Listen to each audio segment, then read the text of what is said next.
এখানে যদি আপনার মৌত হয়ে যায়, ভাবুন তো কেমন হবে। আপনার নিথর দেহ এখানে পড়ে থাকবে, আপনার দেহটাকে আস্তে আস্তে করে বাড়ির দিকে নিয়ে রওনা হবে। বাড়িতে আপনার এই মরদেহ গেলে আর কিন্তু আপনার দামি খাটে আপনাকে শোয়ানো হবে না, সঙ্গে সঙ্গে আপনাকে মাটিতে শুইয়ে রাখা হবে। আপনার এই মরদেহ দেখে আপনার পরিবার পরিজন সবাই কান্নাকাটি আরম্ভ করবে, হাউমাউ করে চিৎকার করে কান্নাকাটি শুরু হবে। কিন্তু এই হাউমাউ করে চিৎকার চেঁচামেচি করে কান্নাকাটি বেশিক্ষণ কিন্তু থাকবে না, অল্প কিছুক্ষণ কান্নাকাটির পরে সবাই মিটিং এ বসে যাবে। মিটিং এ বসবে, বসে সিদ্ধান্ত নিবে লাশ বেশিক্ষণ রাখা যাবে না। মাগরিবের পরে মারা গিয়েছেন বলবে, যত তাড়াতাড়ি সম্ভব রাত 10টার ভিতরে জানাজা দিয়ে দাও। সিদ্ধান্ত হয়ে যাবে এমন।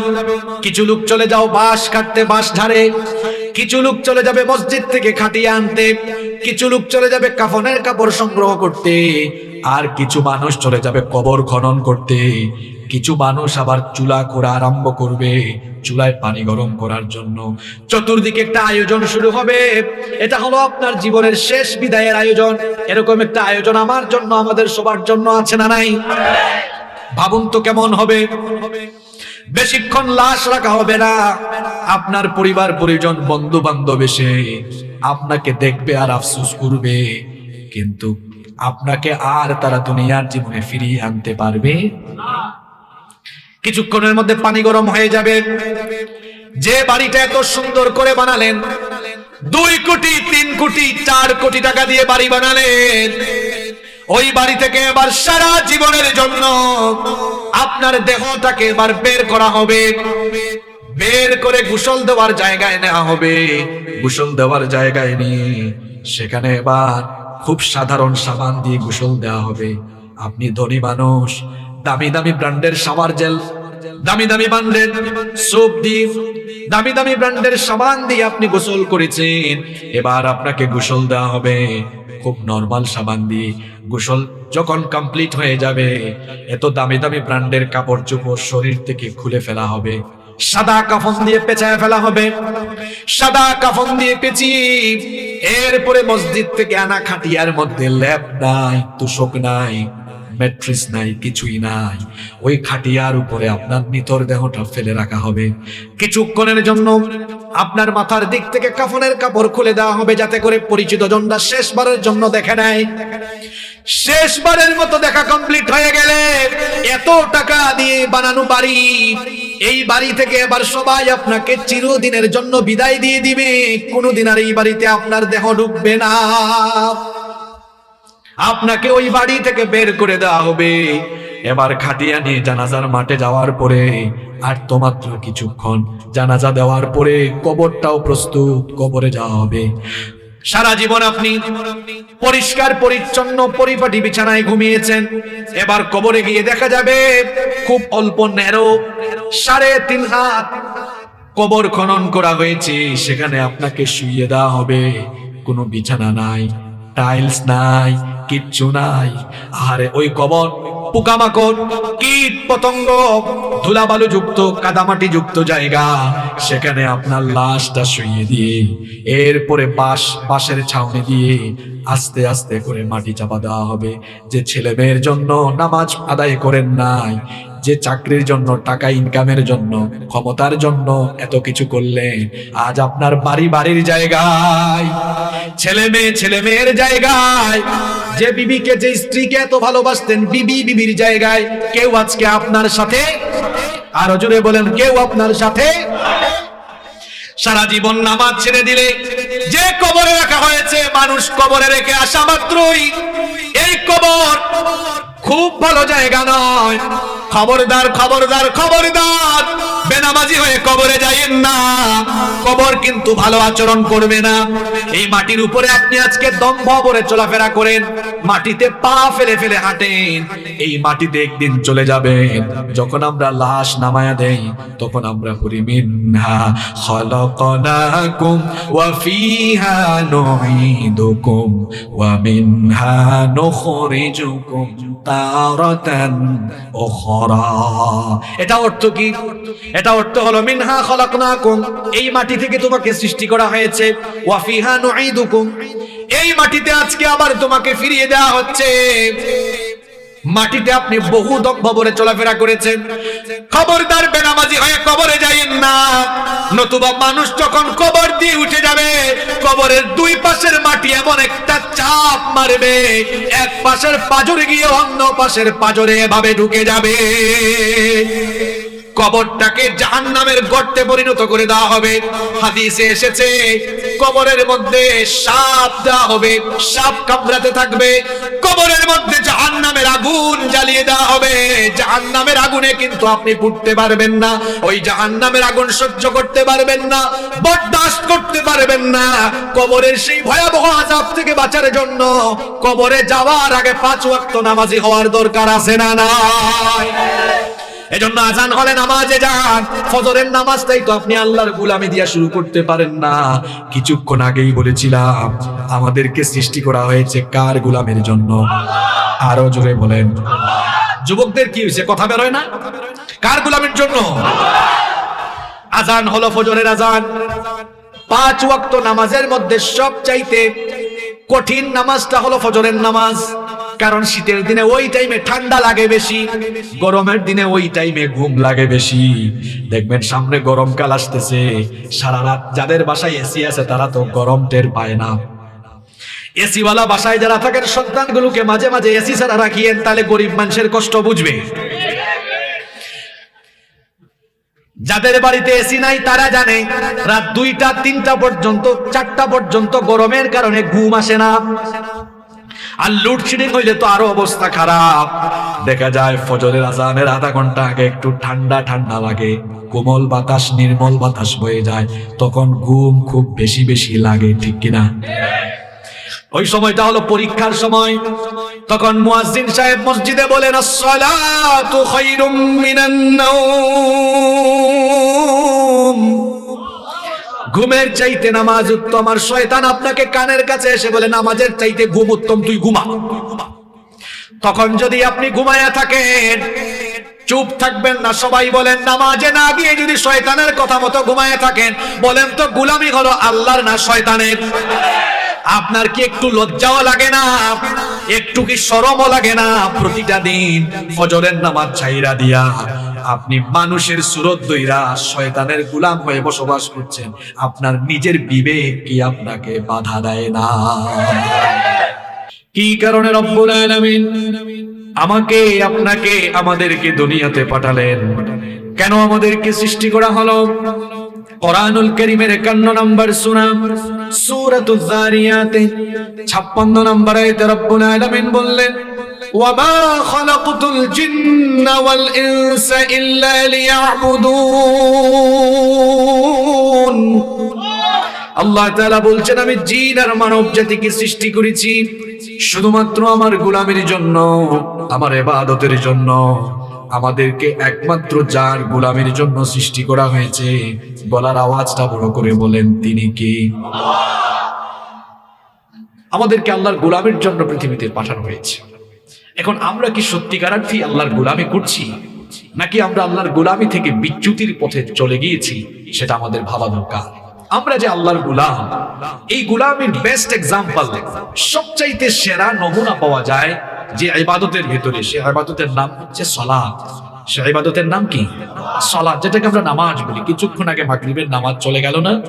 এই নামাজ হলো আল্লাহর গোলামি সবচাইতে সুন্দর নমুনা। আমরা যে গোলাম, গোলামির ভাবখানা নামাজে যেমন প্রকাশ পায়, অন্য কোন ইবাদতে সেরকম প্রকাশ পায় না। দেখুন আমরা যখন নামাজে দাঁড়াই, আমরা যে গোলাম, গোলামের মতোই দাঁড়াই। যখন আমরা নামাজে দাঁড়াই মাথাটা নত করে দিই কার ভয়ে? আল্লাহ বললেন যখন দাঁড়াও কিভাবে দাঁড়াবো শোনো। আল্লাহ বলেছেন ওয়াকুমু লিল্লাহি কানিতিন, বিনয়ী হয়ে দাঁড়াও, মাথা নত করে দাও। কারণ তোমার ভাবখানা যেন মালিক মালিক না লাগে, তুমি গোলাম। এজন্য আমরা যখন নামাজে দাঁড়াই গোলামের মতো মাথা নত করে দেই, আসামির মতো দাঁড়াই। যখন আমরা নামাজে দাঁড়াই আমাদের হাতগুলো কান পর্যন্ত কিংবা কাঁধ বরাবর উঠায়া একজন আসামি যেমন পুলিশের সামনে স্যালেন্ডার করে, আমরাও নামাজে দাঁড়ানোর সময় হাত দুইটা তুলে গুনাহগার অবস্থায় আমরাও গোলামের মতো স্যালেন্ডার করে মালিকের সামনে দাঁড়িয়ে যাই। বলেন, এত সুন্দর গোলামের নমুনা অন্য কোনো ইবাদতে আছে? বলেন, আছে? কিভাবে আমাদের সব অহংকার মাটির সাথে মিশে যায়। আমরা দাঁড়ানোর সময় স্যালেন্ডার করে দাঁড়ালাম, এরপরে কিছুক্ষণ পর আমরা আমাদের মাথা ঝুঁকালাম, রুকুতে গিয়ে আমরা আমাদের মালিকের সামনে, রবের সামনে নিজেদের মস্তকটা অবনমিত করে দিলাম। আবার আরো কিছুক্ষণ পর রুকু থেকে মাথা উঠায়া সাজদায় যখন আমরা চলে যাই, সাজদায় যাওয়ার পরে একেবারে নাক আর কপাল মাটিতে লাগিয়ে আল্লাহর কুদরতি চরণে সাজদা দিয়ে গোলামের সর্বোচ্চ বহিঃপ্রকাশ আমরা ঘটিয়ে দেই। কথা বুঝতেছেন আমার? এই যে গোলামের এত সুন্দর নমুনা, এটা নামাজ ছাড়া অন্য কোনো ইবাদতে পাওয়া যায় না। আমাদের জন্য প্রত্যেকদিন 5 ওয়াক্ত নামাজ যিনি ফরজ করেছেন তিনি কি? এই নামাজ হলো এমন একটা ইবাদত, নামাজ হলো ইসলামের ইবাদতের মাথা। আস-সালাতু হিয়া রাসুল ইবাদা, নামাজ হলো ইবাদতের মাথা। মাথা ছাড়া যেমন মানুষের পূর্ণাঙ্গ পরিচয় পাওয়া যায় না। দেখুন, আমি আপনাদেরকে উদাহরণ দেওয়ার জন্য বলছি, আমার দিকে তাকান। আশেপাশে সব জ্বলে পুড়ে ছাই হয়ে যাক, এখন ওদিকে মনোযোগ নাই, আমার দিকে তাকান। কথা অল্প বলবো, কিন্তু অল্প কথার ভেতরে যা বলা দরকার তা বলে ফেলবো ইনশাআল্লাহ। এই যে আমরা এখানে আছি, উদাহরণ দেওয়ার জন্য বলছি। মনে করুন আমাদের প্রত্যেকের মাথা কেটে ফেলা হলো।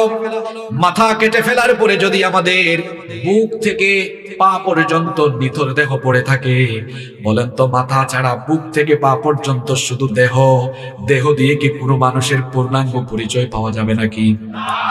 মাথা ছাড়া যেমন শুধু দেহ দিয়ে পূর্ণাঙ্গ পরিচয় পাওয়া যায় না, ঠিক তেমনি ভাবে নামাজ বাদ দিয়ে ওয়াজ মাহফিলের আয়োজন করে, ওয়াজ মাহফিলে বক্তা হয়ে, শ্রোতা হয়ে, মসজিদ কমিটিতে থেকে বড় আলেম হয়ে, কিংবা মাদ্রাসার ছাত্র হয়ে, অথবা ব্যবসা করে, বাণিজ্য করে, যে কোনো কাজ করে মুসলমানিত্বের পরিচয় দেওয়া যায় না। আপনি যদি মাথা থাকে না, মাথা ছাড়া যেমন আপনার হাত পা বডি দিয়ে পূর্ণাঙ্গ পরিচয় মিলে না, ঠিক তেমনি ভাবে নামাজ বাদ দিয়া, রমজান মাসে রোজা রেখে, হজের সময় হজ করে, যাকাত দিয়ে, ওয়াজ মাহফিলের আয়োজন করে, দান সদকা করে, সমস্ত ইবাদত ঠিক রেখে নামাজ যদি বাতিল করে ফেলেন, নবীজি বলেছেন যার মধ্যে নামাজ নাই তার মধ্যে ঈমান নাই। যার মধ্যে নামাজ নাই তার মধ্যে কি নাই? 100 কোটি টাকা দিয়ে মাহফিলের আয়োজন করার পরে যদি আয়োজক কমিটি নামাজ পড়ে না, বক্তা যদি ওয়াজ করে নামাজ না পড়ে, আর ওয়াজ মাহফিলে যারা এসে আসন অলঙ্কৃত করবে, যারা শ্রোতা এসে মাহফিলের সৌন্দর্য বাড়াবে, কেউ যদি নামাজ না পড়ে, এই ওয়াজ মাহফিল দিয়ে কিচ্ছু হবে। কারণ ইসলামের সবচেয়ে বড় ইবাদতের নাম হলো নামাজ। নামাজ হলো এমন একটা ইবাদত, অন্যান্য ইবাদত দেখেন রোজা, হজ, যাকাত, দান সদকা, হালাল হারামের বিধিবিধান, সমস্ত বিধান আল্লাহ দিয়েছেন দুনিয়ায়, কিন্তু নামাজ আল্লাহ দুনিয়াতে ফরজ করেন নাই। রব্বুল আলামিন তার হাবিবকে ধুলির ধরা থেকে 7 আসমান ভেদ করে সিদরাতুল মুনতাহা পাড়ি দিয়ে ঊর্ধ্বাকাশে গমন করিয়ে 7 আসমানের উপরে বাইতুল মামুরের উপরে আল্লাহর সান্নিধ্যে নিয়ে গিয়ে আল্লাহ আমাদের জন্য নবীজির কাছে 5 ওয়াক্তের নামাজ গিফট করেছে। নামাজ আমাদেরকে গিফট করা হয়েছে মেরাজের রাতে। মেরাজের রাতে নবীজিকে রব্বুল আলামিন তার সান্নিধ্যে নিয়ে গেলেন। নবীজি আল্লাহকে বললেন, ও আল্লাহ, আমি তো তোমার কাছে আসলাম, আমার উম্মত তো মেরাজে আসার সুযোগ পাবে না। রব্বুল আলামিন বললেন, কেন পাবে না? আপনি মেরাজে এসেছেন একবার, আর আপনার উম্মত যেন প্রতিদিন 5 বার মেরাজে আমার সাথে কথা বলতে পারে, এই জন্য আপনার উম্মতের জন্য 5 ওয়াক্তের নামাজকে আমার সাথে 5 বার কথা বলার সুযোগ বানিয়ে দিলাম। প্রথমে 50 ওয়াক্ত নামাজ ফরজ করা হয়েছিল। মুসা নবীর সঙ্গে কথোপকথন করে যেতে যেতে কমাতে কমাতে 5 ওয়াক্ত হলো। কিন্তু আল্লাহ তাআলা নবীজিকে জানিয়ে দিয়েছিলেন, 5 ওয়াক্ত নামাজ আদায় করলেও সওয়াব দেওয়ার বেলা আমি 10 গুণ বাড়ায়া দিব। 5 ওয়াক্ত নামাজের জন্য 10 গুণ বাড়ায়া 5 10 50 ওয়াক্ত নামাজের সওয়াব আমি দান করব।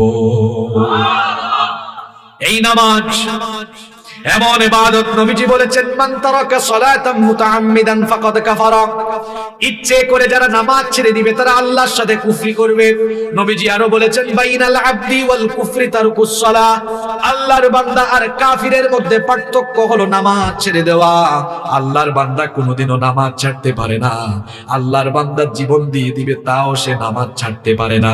নামাজ হলো এমন একটি ইবাদত, এই দুনিয়া আমাদের কারোর জন্যই চিরস্থায়ী ঠিকানা নয়। আমাদের আগে যারা দুনিয়াতে এসেছিলেন সবাই দুনিয়া থেকে চলে গিয়েছেন, আমরা আছি, আমরাও থাকবো না। আমরা বড় রিস্কের মধ্যে আছি, রিস্কি জোন। দুনিয়াটা হলো রিস্কি জোন। কেন রিস্কি জোন বললাম? এই যে এখানে আছি, এখনো একটা বিপর্যয় ঘটে, এখানে সবাই আমি শুদ্ধ মরে যেতে পারি। রাতের বেলা আমরা যখন বাড়িতে ঘুমাই ওটা আরো রিস্কি জোন। হঠাৎ ভূমিকম্প হয়ে তুরস্কের মতো সব ভবন মাটির তলায় চলে যেতে পারে।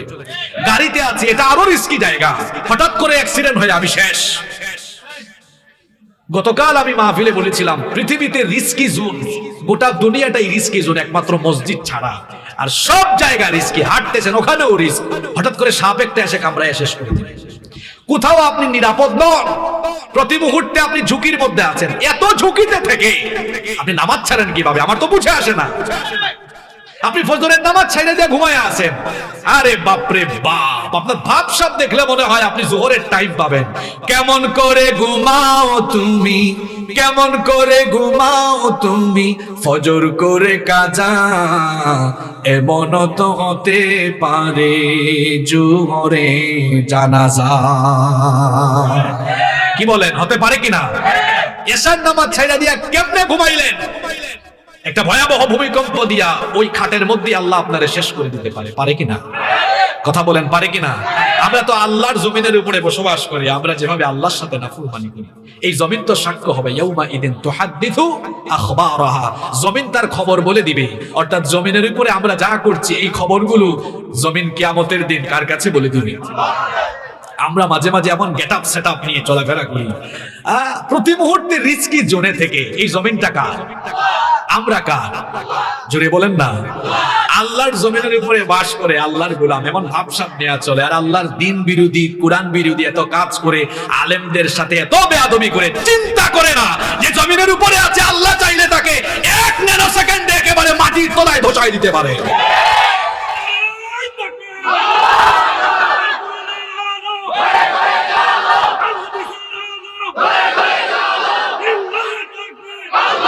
সম্পদের অহংকার কইরেন না, কারণ তার সম্পদ সুদ্ধা জমিনের নিচে চলে গেছে।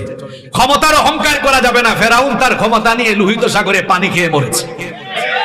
সৌন্দর্যের অহংকার করবেন না, কারণ সৌন্দর্য নিয়ে কত মানুষ আল্লাহর গজবে পরিণত হয়েছে, কত মানুষ বান্দরে পরিণত হয়েছে। বনি ইসরাইলের 70,000 ইহুদিকে আল্লাহ একদিনে বানর বানিয়েছে। সব ক্ষমতা কার কাছে? খবরদার নামাজ ছাইরেন না, নামাজ ছাইরেন না। কারণ আমরা যখন এই দুনিয়া ছেড়ে চলে যাব, হাসরের মাঠে আমরা আল্লাহর সামনে দাঁড়াবো। এ ব্যাপারে কি কোনো সন্দেহ আছে নাকি? হাসরের মাঠে আমরা যখন দাঁড়াবো, সবার আগে আল্লাহ নামাজের কথা আমাদেরকে জিজ্ঞেস করবেন। সর্বপ্রথম আল্লাহ নামাজের হিসাব চাইবেন। আল্লাহ জিজ্ঞেস করবেন, হে বান্দা, তুমি যতদিন দুনিয়াতে ছিলে তুমি কি 5 ওয়াক্ত নামাজ আদায় করেছো কিনা? আপনার নামাজের হিসাবে গন্ডগোল থাকলে ফেরেশতারা ডান্ডা বেরি লাগাবে, শিকল পড়াবে। কত কত হাত লম্বা শিকল শুনেন। আল্লাহ বলেছেন সুম্মা ফি সিলসিলাতিন দারু সুম্মা ফি সিলসিলাতিন, আল্লাহ বলেছেন 70 দিরাআন ফাসলুকু, 70 গজ লম্বা শিকল দিয়ে বেঁধে এরপরে টেনে হিচড়ে জাহান্নামে না হবে। জাহান্নামের আগুন কি আপনারা সহ্য করতে পারবেন নাকি? নামাজ ছাড়ার আগে একটু রান্না করে যাইয়েন, অথবা কোথাও আগুন লাগাইয়েন। আগুন জ্বালায়া একটু নিজের হাতখানা আগুনে দিবেন। 20 সেকেন্ড একটু রাখার চেষ্টা করবেন, পারবেন না। এই আগুনের চাইতে জাহান্নামের আগুন আরো 69 ভাগ বেশি দহন শক্তি সম্পন্ন। কারণ নবীজি বলেছেন দুনিয়ার আগুন হলো জাহান্নামের আগুনের 70 ভাগের 1 ভাগ। এই 70 ভাগের 1 ভাগ এই স্বাভাবিক আগুন। এখানে যদি আপনাকে ফেলা হয় 1-2 মিনিট আপনি বাঁচতে পারবেন না, চলে পুড়ে শেষ। এর চাইতে আরো 69 ভাগ বেশি দহন শক্তি সম্পন্ন জাহান্নামের সেই কঠিন আগুনে পুড়তে হবে যদি নামাজ ছেড়ে দেন। ওই আগুন থেকে বাঁচার জন্য দুনিয়াতে আমাদের নামাজি হওয়ার দরকার আছে না নাই? শুনেন শুনেন, বেনামাজিদেরকে রব্বুল আলামিন কিয়ামতের দিন কেমন শাস্তির সম্মুখীন করবেন। নামাজ ছাড়ার আগে কথাগুলো ভালো করে শোনেন। কিয়ামতের দিন হাসরের মাঠে যখন সব মানুষ আল্লাহর সামনে উপস্থিত হবে, আল্লাহ তাআলা উপস্থিত সমবেত সবাইকে বলবেন, তোমরা আমাকে সাজদা দাও। দুনিয়ায় যারা আযান হলে মসজিদে গিয়ে রবকে সাজদা দিত, সঙ্গে সঙ্গে তারা মাথা নত করে আল্লাহকে সাজদা দিবে। কিন্তু দুনিয়ায় যারা বেনামাজি ছিল তারা পিঠ নোয়াতে পারবে না, কাঠের মতো শক্ত হয়ে যাবে, চেষ্টা করলেও তারা সাজদা দিতে পারবে না। কথাগুলো আমার নয়, রব্বুল আলামিন কোরআনুল কারীমের 68 নম্বর সূরা সূরাতুল কলমের 42 নম্বর আয়াতে বলছেন, ইয়াউমা ইউকশাফু আন সাকিন ওয়া ইউদাউনা ইলাস সুজুদি ফালা সেদিন কঠিন সময় যখন মানুষকে সাজদা দিতে বলা হবে, বেনামাজিরা তখন সাজদা দিতে পারবে না।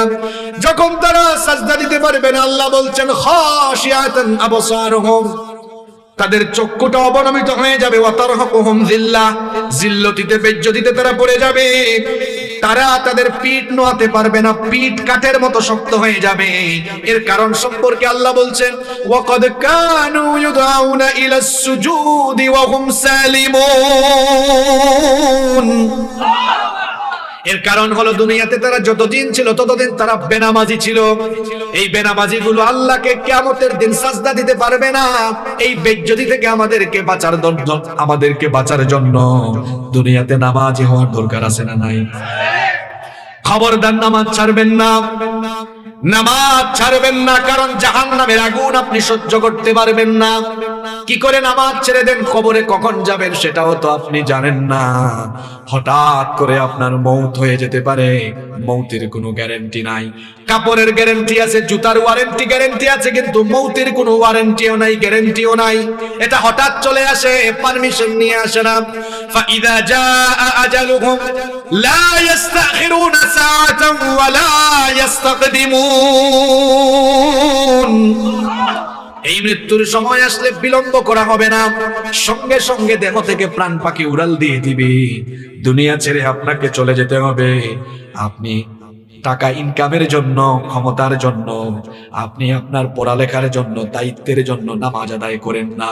কিন্তু দেখা যাবে আপনি মারা যাওয়ার পরে আপনার দায়িত্ব, আপনার টাকা পয়সা, সন্তান সন্ততি, ঘর বাড়ি কোনো কিছু কাজে লাগবে? শুধু কাজে লাগবে আপনার আমল।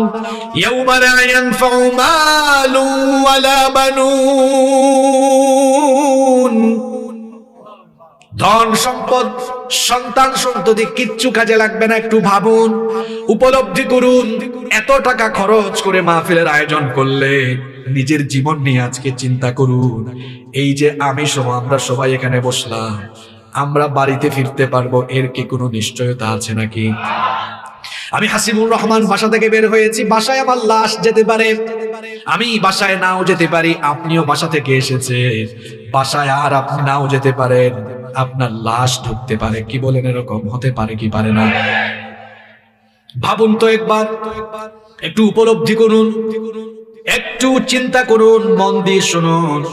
এখানে যদি এই মুহূর্তে আপনার মৌত হয়, এই মুহূর্তে এখানে আপনার আমার মৌত হওয়া স্বাভাবিক ব্যাপার না অস্বাভাবিক ব্যাপার?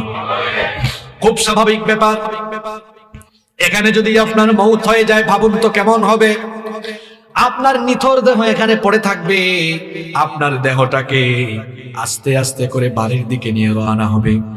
বাড়িতে আপনার এই মরদেহ গেলে আর কিন্তু আপনার দামি খাটে আপনাকে শোয়ানো হবে না, সঙ্গে সঙ্গে আপনাকে মাটিতে শুইয়ে রাখা হবে। আপনার এই মরদেহ দেখে আপনার পরিবার পরিজন সবাই কান্নাকাটি আরম্ভ করবে, হাউমাউ করে চিৎকার করে কান্নাকাটি শুরু হবে। কিন্তু এই হাউমাউ করে চিৎকার চেঁচামেচি করে কান্নাকাটি বেশিক্ষণ কিন্তু থাকবে না।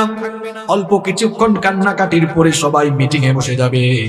মিটিং এ বসবে, বসে সিদ্ধান্ত নিবে লাশ বেশিক্ষণ রাখা যাবে না। মাগরিবের পরে মারা গিয়েছেন বলবে, যত তাড়াতাড়ি সম্ভব রাত 10টার ভিতরে জানাজা দিয়ে দাও। সিদ্ধান্ত হয়ে যাবে এমন। কিছু লোক চলে যাও বাঁশ কাটতে, বাঁশ ঝাড়ে। কিছু লোক চলে যাবে মসজিদ থেকে খাটিয়ে আনতে। কিছু লোক চলে যাবে কাফনের কাপড় সংগ্রহ করতে। আর কিছু মানুষ চলে যাবে কবর খনন করতে। কিছু মানুষ আবার চুলা খোঁড়া আরম্ভ করবে, চুলায় পানি গরম করার জন্য। চতুর্দিকে একটা আয়োজন শুরু হবে। এটা হলো আপনার জীবনের শেষ বিদায়ের আয়োজন। এরকম একটা আয়োজন আমার জন্য, আমাদের সবার জন্য আছে না নাই? ভাবুন তো কেমন হবে। বেশিক্ষণ লাশ রাখা হবে না। আপনার পরিবার পরিজন বন্ধু বান্ধব এসে আপনাকে দেখবে আর আফসোস করবে, কিন্তু আপনাকে আর তারা দুনিয়ার জীবনে ফিরিয়ে আনতে পারবে না। কিছুক্ষণের মধ্যে পানি গরম হয়ে যাবে।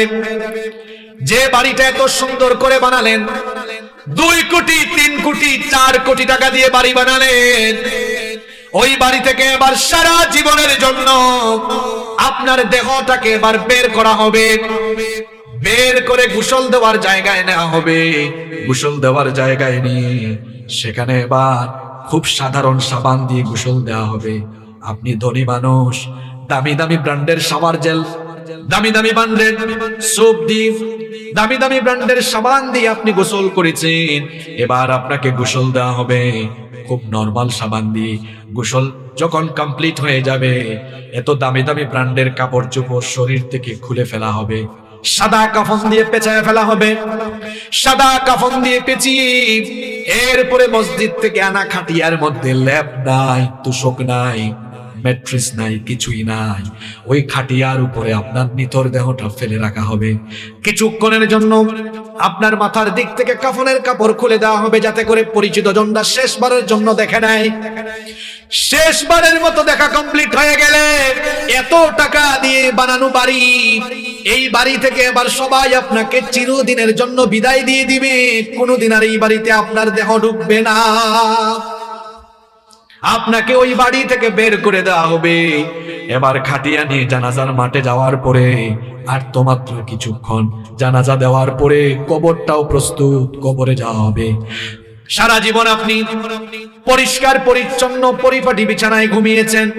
এবার কবরে গিয়ে দেখা যাবে খুব অল্প ন্যারো 3.5 হাত কবর খনন করা হয়েছে। সেখানে আপনাকে শুইয়ে দেওয়া হবে। কোনো বিছানা নাই, টাইলস নাই, কিচ্ছু নাই। আরে ওই কবর পোকামাকড়, কীট পতঙ্গ, ধুলাবালু যুক্ত, কাদামাটি যুক্ত জায়গা। সেখানে আপনার লাশটা শুইয়ে দিয়ে এরপরে বাঁশের ছাউনি দিয়ে আস্তে আস্তে করে মাটি চাপা দেওয়া হবে। যে ছেলে মেয়ের জন্য নামাজ আদায় করেন নাই, যে চাকরির জন্য, টাকা ইনকামের জন্য, ক্ষমতার জন্য এত কিছু করলেন, আজ আপনার বাড়ির জায়গায়, ছেলে মেয়ের জায়গায়, যে বিবিকে, যে স্ত্রীকে এত ভালোবাসতেন, বিবির জায়গায় কেউ আজকে আপনার সাথে, আরো জোরে বলেন, কেউ আপনার সাথে। সারা জীবন নামাজ ছেড়ে দিলে যে কবরে রাখা হয়েছে, মানুষ কবরে রেখে আসা মাত্রই এই কবর খুব ভালো জায়গা নয়। খবরদার খবরদার খবরদার, বেনামাজি হয়ে কবরে যাইয়েন না। কবর কিন্তু ভালো আচরণ করবে না। এই মাটির উপরে আপনি আজকে দম্ভ ভরে চলাফেরা করেন, মাটিতে পা ফেলে ফেলে হাঁটেন, এই মাটিতে একদিন চলে যাবেন।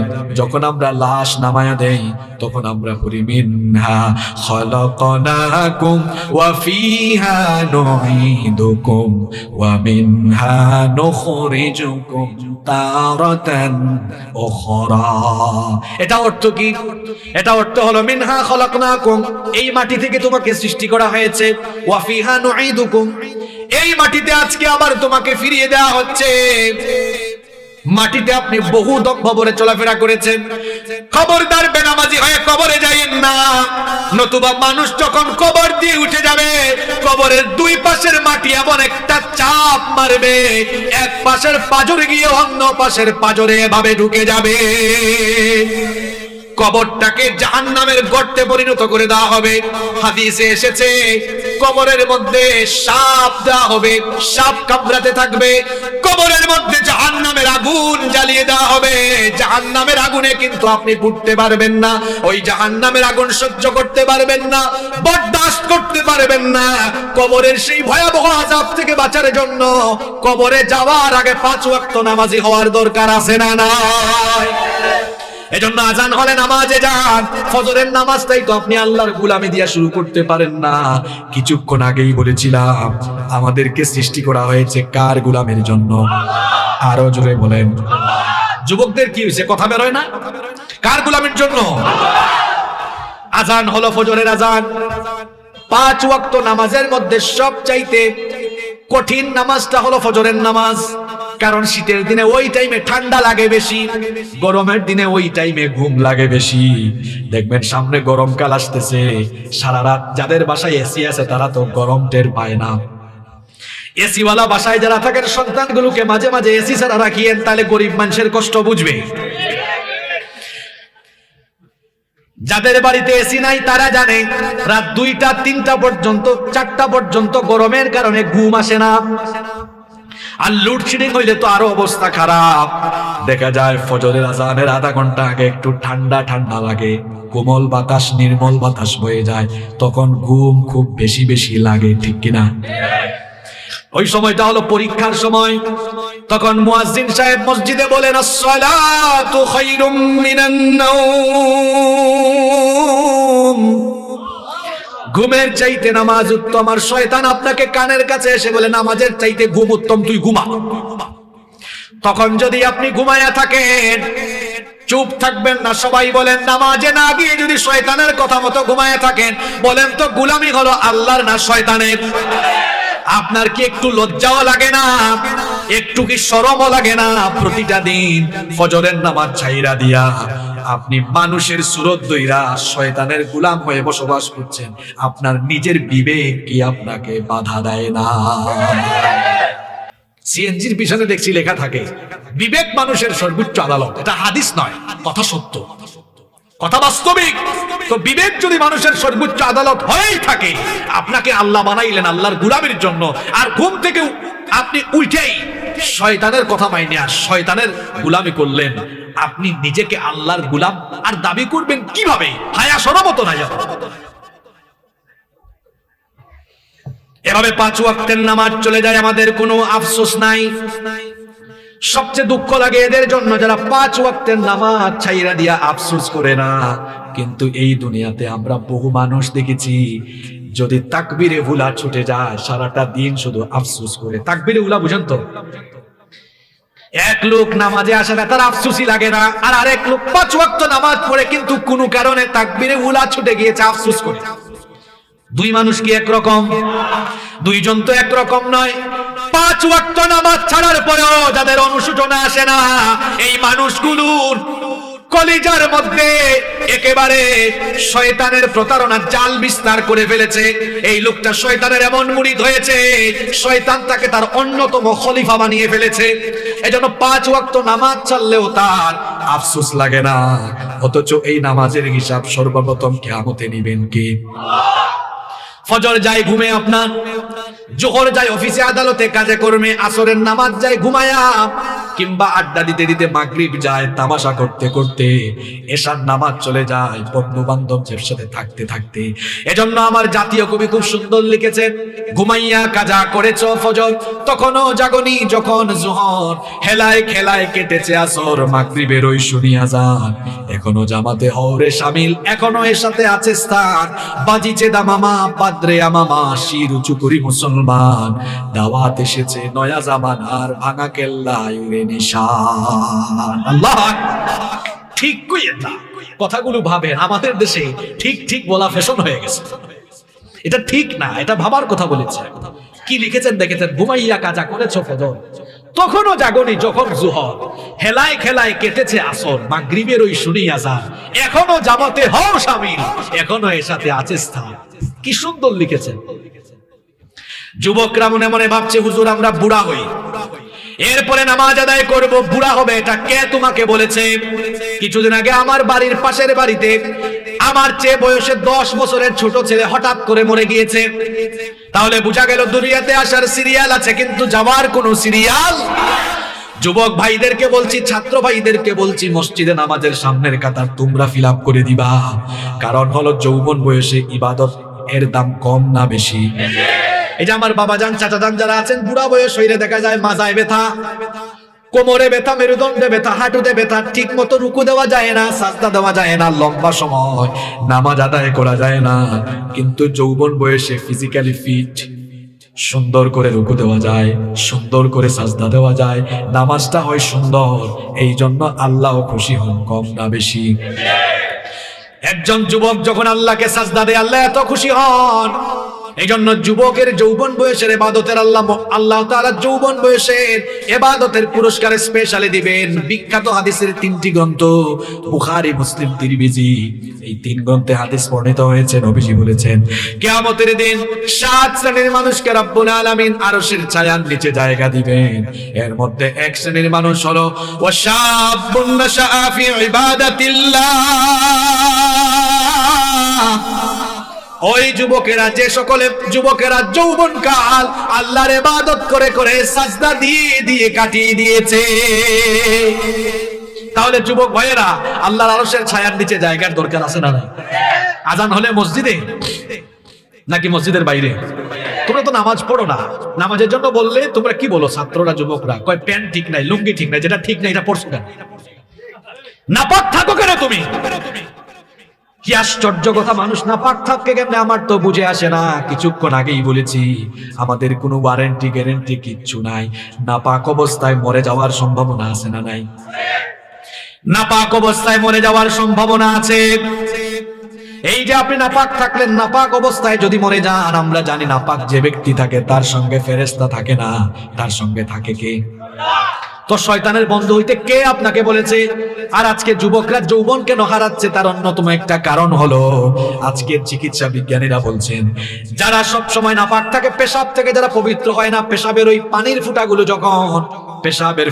যখন লুঙ্গি কিংবা প্যান্ট পায়জামার সাথে লেগে যায়, ওটার সাথে যখন গুপ্তাঙ্গ বারবার লেগে যায়, মানুষ তার যৌবন, এটার কারণে মানুষের যৌবন ক্ষয় হয়ে যায়, লয় হয়ে যায়। কারণ পেশাব ওইটা হলো অপবিত্র জিনিস। ইসলামের প্রত্যেকটি বিধান বানার মধ্যে কল্যাণ আছে। এই জন্য বলা হয়েছে পেশাব করে আপনি পানি দিয়ে পবিত্রতা অর্জন করবেন, কারণ আল্লাহ পবিত্র, তিনি পবিত্রতাকে ভালোবাসেন। পেশাব করে যারা পবিত্র হয় না, কবরে এদের জন্য স্পেশাল আযাব রেখেছেন কে? কি আর বলতাম, হয়তো এখানেও আছে অনেকে সারাদিন পেশাব করে পানি নেয় নাই, এখন মাহফিলে ঠিকই আসছে। এরকমও আছে। পবিত্র থাকেন, মানুষের কোনো গ্যারান্টি নাই তো ভাই, যে কোনো সময় মানুষ দুনিয়া থেকে চলে যাবে। নাপাক থাকবেন না। আজান হলে আগে নামাজ, পরে হলো কাজ। আগে নামাজ, পরে হলো কি? আমরা নামাজকে বলি কাজ আছে, কিন্তু কাজকে বলি না আমার নামাজ আছে। আগে নামাজ, এরপরে দুনিয়ার সব।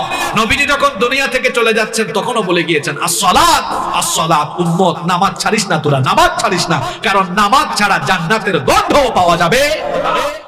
আরে ভাই, যে ঈমান আপনাকে আপনার বাড়ি থেকে বের করে মসজিদে আনতে পারে না, এ দুর্বল ঈমান কি করে আপনাকে জান্নাতে ঢোকাবে? আপনার ঈমান তো আপনারে নামাজি পড়াইতে পারে না, আপনার ঈমান আপনাকে সাজদা দেওয়াইতে পারে না। কত জাতের নামাজি আছে দেখেন না, দেখেন সাপ্তাহিক, মাসিক, এরপরে বার্ষিক, সিজনাল জানাজার নামাজি আছে না? সাপ্তাহিক নামাজি কারা? এরা পুরা সপ্তাহে নামাজে যায় না, শুধু জুমার দিনে নামাজে যায়। আপনাদের কসবায় এরকম নামাজি অবশ্য নাই। 2 নাম্বার, সামনে আসতেছে রমজান মাসের নামাজি। এরা রমজান আসলে এত নামাজি হয়, রমজানের 1 মাস নামাজি, বাদ বাকি 11 মাস খবর নাই। এরকম আছে না নাই? 3 নাম্বার হচ্ছে বার্ষিক নামাজি, শুধু 2 ঈদে তারা আসে, অন্য সময় আসে না। 4 নাম্বার সিজনাল নামাজি, শবে বরাত বা এরকম বিশেষ বিশেষ রাতে তাদেরকে পাওয়া যায়। 5 নাম্বার শুধু জানাজার নামাজি, যেখানেই জানাজা সেখানেই সে। এখন শুধু জানাজা, সেখানে সে হাজির হয় কেন? শোনেন, ঢাকায় থাকে, তার ফ্ল্যাটের 50 হাত 100 হাত দূরে মসজিদ, ফজরের নামাজে দাঁড়ায় না। শুনছে কসবায় একজন মারা গেছে, ওই জানাজায় সে আসবেই। এতে 3 ঘন্টা লাগুক আর 4 ঘন্টা লাগুক, বুঝলাম না। লোকটার বাসা থেকে 100 হাত দূরে মসজিদ, সেখানে ফজরের নামাজে গেল না, কিন্তু জানাজার নামাজে আইসা হাজির। লোকটার মতলব আপনাকে বুঝতে হবে। ফজরের নামাজের আগে বক্তব্য দেওয়ার সুযোগ নাই, জানাজার নামাজের আগে বক্তব্য দেওয়ার সুযোগ আছে। আমি নিজের চোখে এরকম জানাজার নামাজি বহুত দেখেছি। এলাকার কোনো জানাজা তারা বাদ দেয় না। আমি একবার একজনকে ধরছি, আমি এরকম বললাম, ভাই দেখেন, উনি আমার পরিচিত, বললাম ভাই আপনাকে আমি ম্যাক্সিমাম টাইমে সব জানাজায় দেখি, আপনি তো এলাকার মানুষদের প্রতি দেখা যাচ্ছে খুব দয়া মায়া আছে, আপনি অন্তত জানাজায় হাজির হন, আর কিছু কার না। কই মিয়া বুঝেন না, জানাজার নামাজের আগে তো 5-10 মিনিট কথা কোয়ার একটা সুযোগ আছে। কি বলেন, এরকম আছে না নাই? আপনারা হাসিয়েন না, এরকম মেন্টালিটির কিছু মানুষ। এই যে অনিয়মিত এই নামাজিরা ব্যর্থ, এদের নামাজ কোনো কাজে লাগবে? আল্লাহ বলেছেন 5 ওয়াক্তের নামাজি হবে যারা, জান্নাতুল ফেরদাউসের ওয়ারিস হবে তারা। সুবহানাল্লাহ পড়তে মন চায় না? আমরা সবাই জান্নাত চাই কি চাই না? জাহান্নাম থেকে বাঁচতে চাই কি চাই না? এই যে এশার আজান হলো, এখন আমরা নামাজ আদায় করব নাকি নামাজ আদায় না কইরা ঘুমাবো?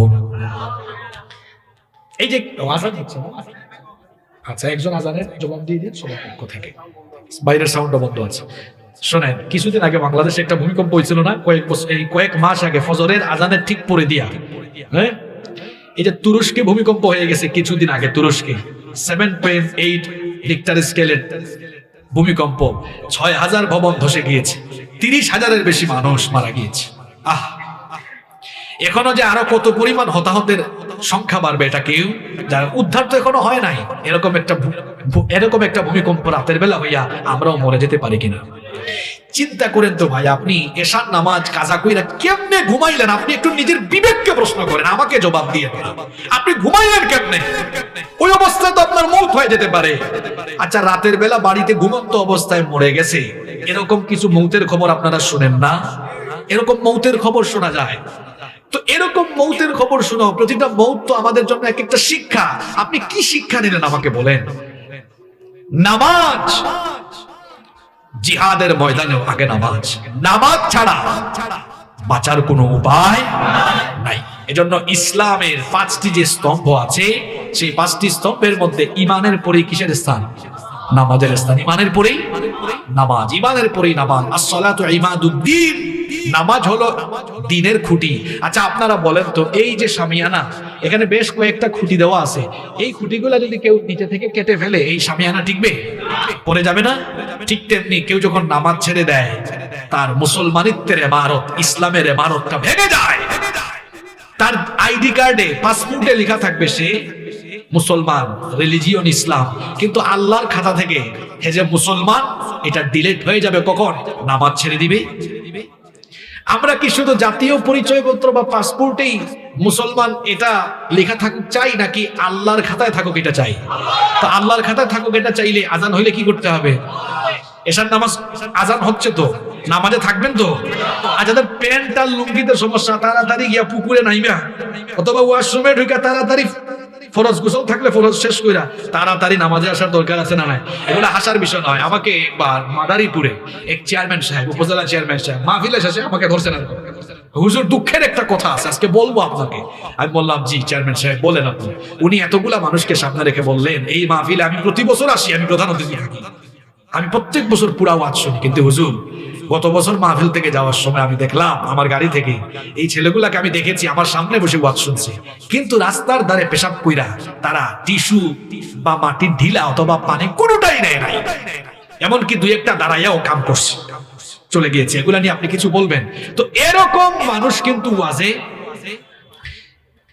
কিছুক্ষণ আগে মাগরিবের নামাজ, আমি তো আপনাদের এখানে এসে নামাজ পড়ি নাই, আসতে লেট হয়েছে, নামাজের পরে আসছি। আমি জানি না মসজিদের অবস্থা কেমন ছিল, এখানে প্যান্ডেল ফিলাপ। প্রশ্ন হলো, নামাজের কাতার কি ফিলাপ ছিল? আমাদের জুমার নামাজে মানুষ হয় যত, জুমার পরে আসরের নামাজে কি মানুষ হয় তত? আজকে বলে গেলাম, যতদিন পর্যন্ত আগে মসজিদ ফিলাপ হবে না, ততদিন পর্যন্ত দিন কায়েম হবে না, ততদিন পর্যন্ত গোটা পৃথিবীর নেতৃত্ব মুসলমানরা পাবে না, পাবে না, পাবে না। অমুসলিমরা বেজায় খুশিতে তারা আছে। কেন? তারা আমাদের মসজিদের দিকে আগে নজর দিয়েছে। দেখো ওদের মসজিদ 5 ওয়াক্ত ফিলাপ হয় কিনা। এখনো ফিলাপ হয় নাই, ঠিক আছে, এখনো ইসলামের বিজয় আসে নাই। কারণ মসজিদ থেকেই ইসলামের গণজোয়ার হয়েছে। আপনারা বলবেন কিভাবে? নবীজি মদিনায় যাওয়ার পরে সর্বপ্রথম কি বানাইছেন? মসজিদমুখী সমাজ তিনি প্রতিষ্ঠা করেছেন। আমাদের মসজিদগুলো কান্না করছে, হাহাকার করছে, কোটি টাকার মসজিদ বানিয়েছে আমরা, কিন্তু ওই মসজিদের ভেতরে মুসল্লি আজ নাই। যুবকরা মসজিদে আসে না। যুবক ভাইয়েরা, কখন মসজিদে আসবেন আপনি? আপনার সময় তো চলে যাচ্ছে। কিছু চাচারা দাড়ি লম্বা হয়ে গেছে, আপনি নামাজে আসেন না। বাবা, কবরের তো কাছাকাছি চলে এসেছেন। মানুষের যখন চুল দাড়ি সাদা হয়, তখন মানুষ অটোমেটিক বুঝে যায় আমার জীবনের শেষ প্রান্তে আমি এসে উপনীত হয়েছি। কেন বাবা নামাজে আসেন না? যারা স্কুলে পড়ো, কলেজে পড়ো, জোহরের আজান হয়েছে, নামাজটা পড়ে সাথে সাথে আবার চলে আসো ক্লাসে। ভাই নামাজ ছেড়ে দিও না। নামাজ ছাড়া মুক্তি পাওয়া যাবে। নামাজ মুমিনের সফলতার প্রধান শর্ত। নামাজ হলো সফলতার কি প্রধান সত্য। নামাজ ছাড়া সফল হওয়া যাবে না। সালাত ইজ দ্য কি অফ সাকসেস। নামাজ সফলতার চাবি। সালাত ইজ দ্য কি অফ প্যারাডাইস। নামাজ জান্নাতেরও দরজা খুলতে হলে চাবি লাগে। জান্নাতের চাবির নাম হলো নামাজ। নামাজ নাই তো জান্নাতে ঢোকার চাবি আপনার কাছে। জান্নাতে যেতে চাই তো সবাই, তো জান্নাতে যেতে চান কিন্তু নামাজ পড়তে চান না, এ কেমন চাওয়া আপনার? আজ থেকে আমরা কখনো আর নামাজ ছাড়বো না, জাহান্নামের আগুনে পুড়বো না, কবরের শাস্তি থেকে আমরা বাঁচতে চাই, জান্নাতে যেতে চাই। এজন্য 5 ওয়াক্তের নামাজ কোনোদিন আমরা কাজা করব না। আল্লাহর সাথে কি এই ওয়াদাটা করা যায়? কারা কারা রাজি আছেন দেখে হাত তুলুন। তাকবীর বন্ধ করেন, সব জায়গায় তাকবীর দেওয়া দরকার নাই, আল কোরআনের আলো না, এখন হাত তুলেন। এবার বলেন নামাজের আলো হৃদয়ে জালো, এটা স্লোগান দেন, হাত নামান। আল্লাহ সবাইকে নামাজি বানায় দেন। আমাদের এলাকায় একটা মসজিদ আছে, আমি একবার নামাজে ঢুকছিলাম, এই কাহিনীটা বলে শেষ করব। গিয়া দেখি মুয়াজ্জিন আর ইমাম সাহেব তাকায়া আছে। আমি বললাম ভাই তাকায় আছেন কেন? কয় আপনার মতোই কোন মুসল্লি আসে কিনা তাকায় আছে, আপনার দুইজন তো, আরো একজন হইলেন না ইমাম সাহেব। সামনে চলে গেলাম। বলেন এইরকম অবস্থা বহু জায়গায় আছে না আমাদের বহু এলাকায়? আমি কিছু কথা বলে যাবো, রাগ করবেন আপনারা? এক একটা গ্রামে এত মাহফিল হয়, কিন্তু নামাজের টাইমে এমন কি শোনেন, বিভিন্ন মাহফিলে নিজের চোখে দেখেছি, ওয়াজ শুনছে মানুষ, উপস্থাপক সাহেব বলেছেন 10 মিনিট পরে নামাজ হবে, আপনারা সবাই ওযু করে আসুন। মানুষ প্যান্ডেলে ফিল আপ থাকে ওয়াজের সময়, আর ওই প্যান্ডেলে যখন নামাজ হয় 2 কাতারও হয় না। কথাগুলো বাস্তব না অবাস্তব? যারা মাহফিলের আয়োজন করে, আয়োজক কমিটি, আপনাদের এলাকার লোকজন ভালো, কসবার মানুষ অনেক ভালো, ধার্মিক মানুষ, কিন্তু বহু এলাকায় এরা নিজেরাই ফজরের নামাজ পড়ে না। ওয়াজ মাহফিলের সভাপতি থাকে, সেও নামাজ পড়ে না। এত ওয়াজ দিয়ে কি হবে যদি আমাদের নামাজ ঠিক না হয়? ওয়াজেরও দরকার আছে, আমলেরও দরকার। এজন্য সবাইকে অনুরোধ করব, আব্বা জানেরা, চাচা জানেরা, ভাই জানেরা, আল্লাহর ওয়াস্তে নামাজ ছাইবেন না। নামাজ ছাড়া শান্তি নাই, মুক্তি নাই, নাজাত নাই। আল্লাহ তাআলা আমাদের সবাইকে শয়তানের ওয়াসওয়াসা থেকে বাঁচিয়ে 5 ওয়াক্তের নামাজি বানিয়ে দেন। আরো জোরে বলেন আমিন। হাদা মা ইনদি ওয়াল ইলমু ইনদাল্লাহ। আসসালামু আলাইকুম ওয়া রাহমাতুল্লাহি ওয়া বারাকাতুহু।